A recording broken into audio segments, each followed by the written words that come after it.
Hey everybody, CW here at Card Wolf, because I'm always on the hunt for great cards. Today is Anything Can Happen Day, though I previewed yesterday what we were going to do today, so it's not a huge mystery if you saw yesterday's video, but if you didn't, we're getting into this box of 2002 Fleer Flair. Now, if you watch the channel, you've seen me open some of the mid-90s Fleer Flair packs. They show up in the Magic box on Dorking with dice sometimes on Fridays during baseball season. And I've opened Fleer Flair football as well, but this is the first time I've ever opened 2002 Fleer Flair on the channel because I don't have any individual packs of them.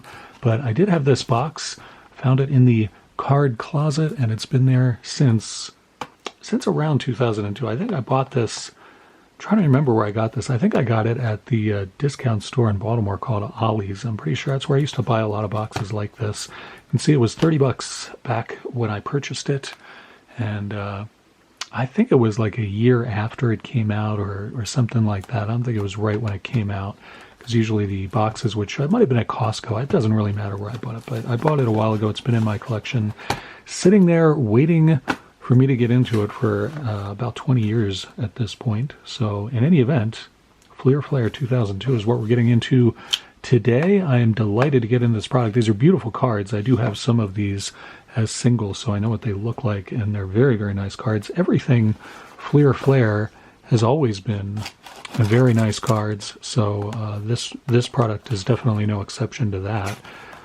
This is a sort of early incarnation of a blaster box.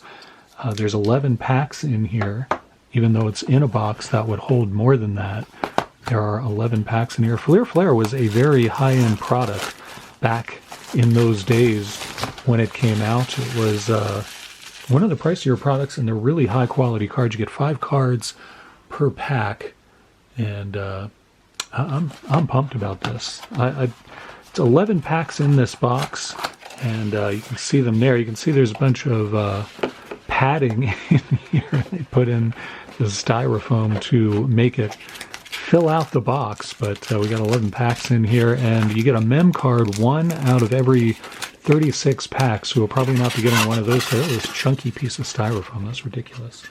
Put that where it belongs, and close this box up and just kind of put it off to the side here as we get into these packs. Should be 11 packs, 2, 4, 6, 8, 10, and 11 packs it is indeed. I'm going to pull this one aside since I do not have a pack of this in my PC of unopened packs. I'm going to put that one aside. So we're up in 10 of the 11 packs today on the channel and see how we do. Again, this is was anyway a very high-end sort of product. 5 cards per pack. We have 10 packs of this. 140 card base set with 100 basic cards and 40 future fame cards, which were numbered to 1750. Several inserts and parallel sets, stuff like that. The insert sets are pretty hard to pull. The overall odds for a mem card are 1 in 36 packs. We have about around a 30% chance of pulling a mem card today. See how we do. Let's get into this. See these beautiful cards for the first time on this channel. Maybe the first time you have ever seen them. I would not be surprised. I've never seen anybody open these on their channels. A little bit sticky, which is a little surprising. These have kind of several different finishes on them, as you will see. We start off with White Sox pitcher Mark Burrell, who is known for his no-hitting prowess there, and you can kind of see this part, the player, and this part are sort of like glossy. I don't know if you can see that there. The camera's showing it there. And then you got some foil stuff up here and Flair, and of course the print of the name and the team and stuff are also sort of a bronze foil. So very high-end cards, a lot of production value on these, and those are the backs, which are a little boring to me, but in any event, very pretty cards.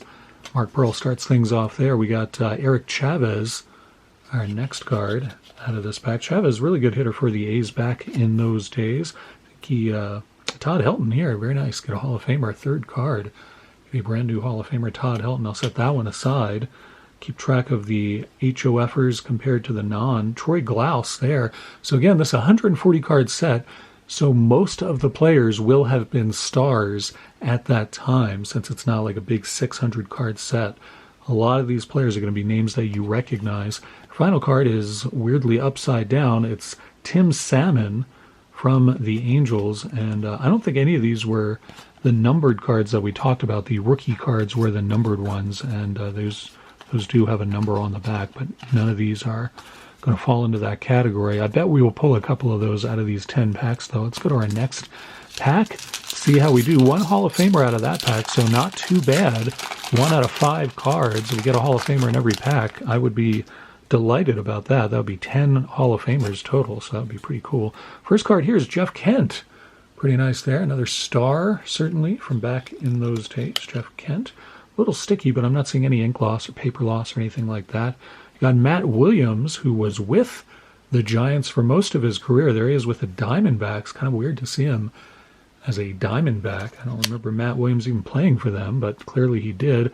Rafael Palmeiro, another big star at that time. There he is still with Texas. Of course, Rafi ended up playing for several different teams and was caught up in the PED stuff. We got Matt Morris here for the Cardinals. Pretty good pitcher for a couple of years there. And we finish off this pack with Kerry Wood, a Cubs favorite. Nice Kerry Wood card there. Many of you, again, have probably never seen this product, so I hope you're enjoying a look at it today here on the Card Wolf Network. Hope you guys are having a great week, too. It is Thursday as I record this, heading into the weekend. Tomorrow on the show, we'll be dorking with dice, as we do every Friday. It will be the first time that you see some baseball and football in the box this season. Start of football season is tonight, of course. So we will put football, vintage football in the box tomorrow along with that vintage baseball. Mark Grace here, who came up with the Cubs. I had forgotten he was ever with the Diamondbacks. That's another unusual player to see in that uniform. Mark Grace with the Diamondbacks. Very interesting to see some of these. Cliff Floyd there with the Marlins.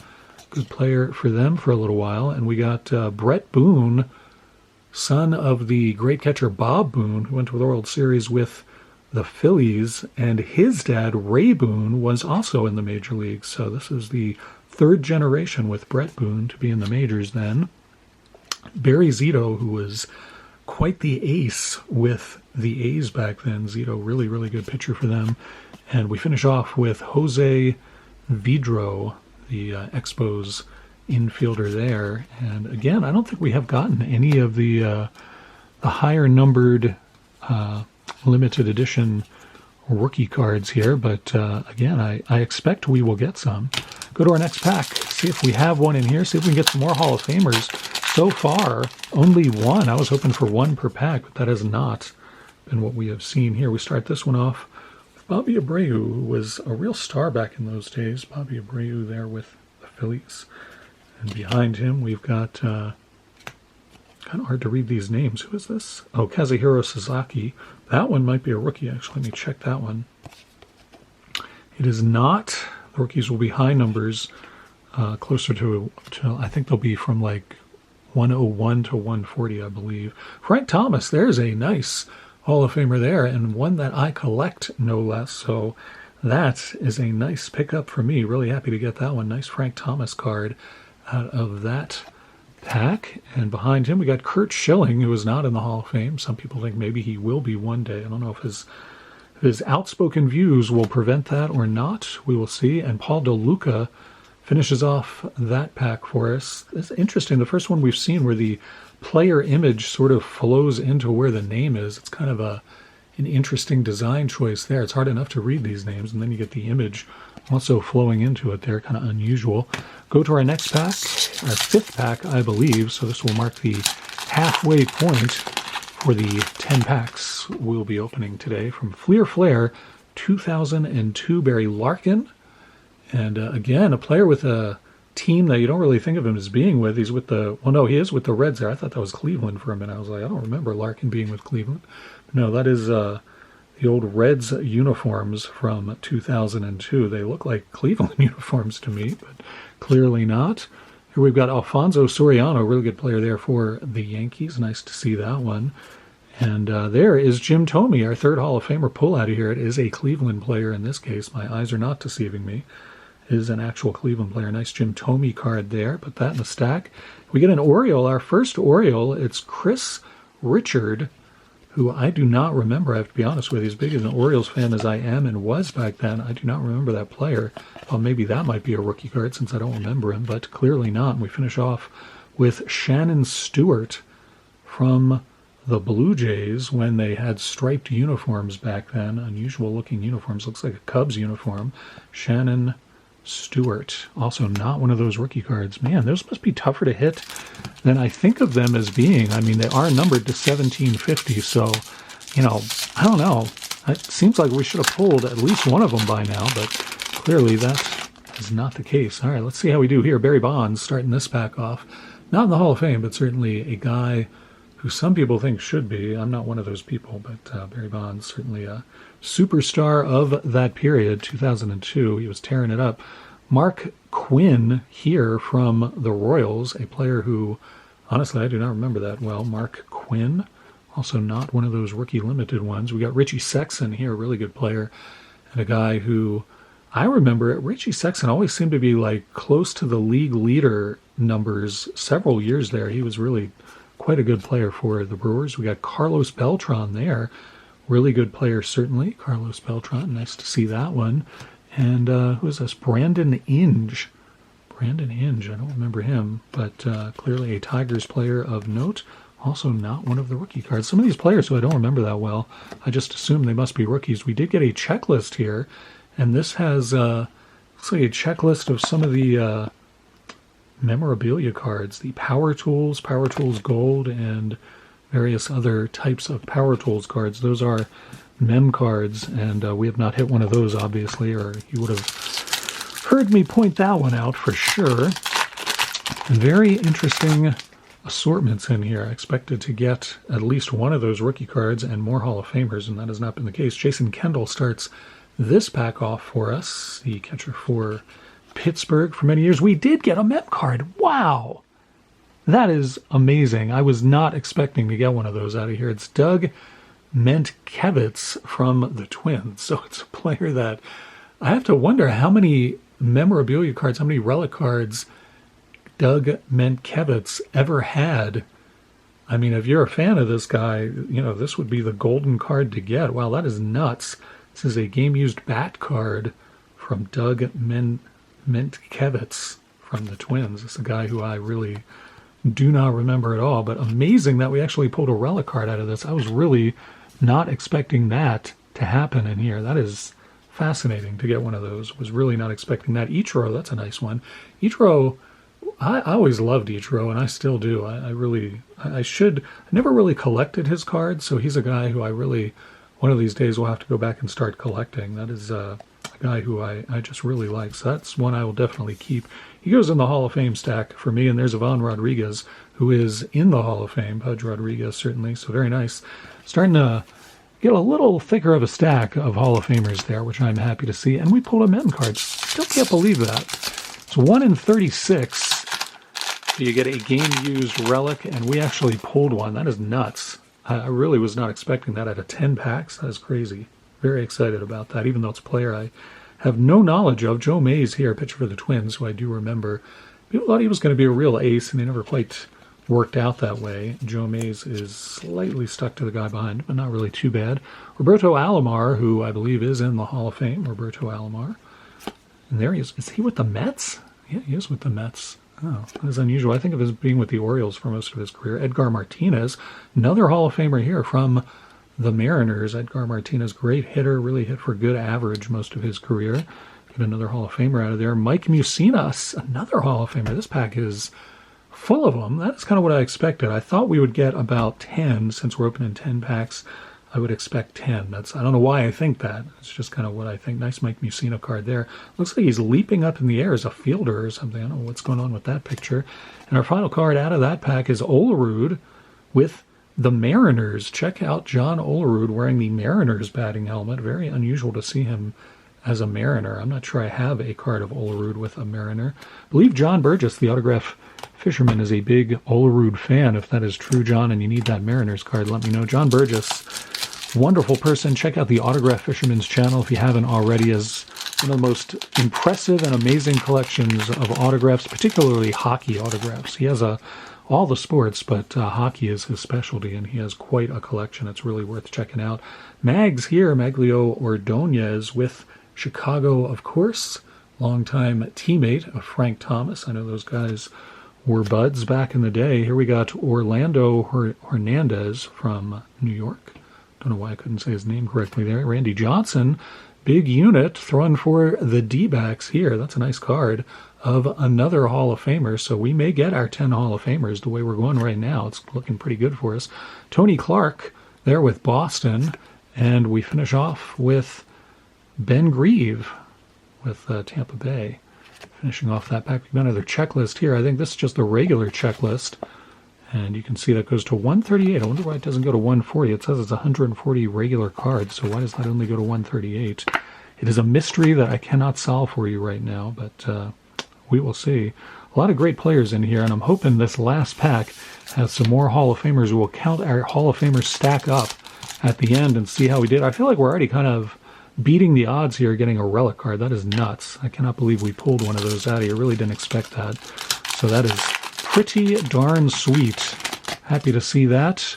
All right, last pack. See if we can get some magic out of here. We got the Rockets starting things off. Roger Clemens with the Yankees, our first card out of this final pack of Fleer Flair 2002. Clemens not in the Hall of Fame due to the PED usage. Rich Aurelia there with the Giants. I remember him with several different teams, including the Giants.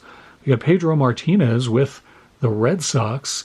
I do not know if Pedro Martinez is in the Hall of Fame. That's actually a question that I should know the answer to, but I do not. I don't know. I cannot remember. I feel like he is, but I don't know. That's an iffy one, so I'm not sure about that. You guys will have to educate me in the comments as to why I can't remember that. Greg Maddux certainly is in the Hall of Fame. No question about that. One of the great pitchers of the era, no question. So that may give us our 10. We'll see. There's Luis Gonzalez, really good player for the D-backs. I feel like he is in the Arizona Diamondbacks Hall of Fame. Not in the baseball one in Cooperstown, but in the Diamondbacks Hall of Fame. He should be in their Hall of Fame. Really good player for them for many years. All right, let's see how many Hall of Famers we got. Put our mem card and our checklist aside. We got Maddox, Randy Johnson, Musina, Edgar Martinez, so that's 4. Robbie Alomar, 5. 6, Ivan Rodriguez. Ichiro, 7. Ichiro, I don't think is in yet, is he? I don't know if he is.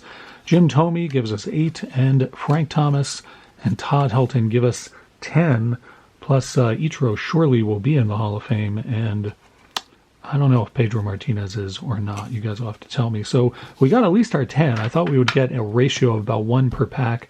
Just kind of had that figure in my head, and it looks like we did that and maybe better. Ichiro certainly will be in the Hall of Fame, so that's, I think, going to give us a pretty good rip here, I think. I can't believe we got a relic card. I can't get over that. It's a player I know nothing about. Doug Mankiewicz from the Twins. Perhaps some of you can tell me about him if you remember him. But in any event, pretty cool to get a relic out of this and see this product that I know many of you have not seen before. Hope you enjoyed seeing it today. Tomorrow, of course, Dorking with Dice, as I said, and we'll be putting some vintage football in the box along with vintage baseball. Hope you guys are looking forward to football season the way I am. I'm pumped for the game tonight. If you watch the channel, you know I'm a Ravens fan, so I am going to be rooting for them, and I hope that you will not give me any spoilers. Sometimes it takes me 2 or 3 days to watch a full game because I have kids and job and all that other stuff, so I have to fit it in wherever I can. So no spoilers in the comments, please, but I will try to watch. I'm going to hope to watch the whole game tonight. We'll see how it goes. Hope you guys are having a great week. I'll see you back here tomorrow, and as always, happy collecting.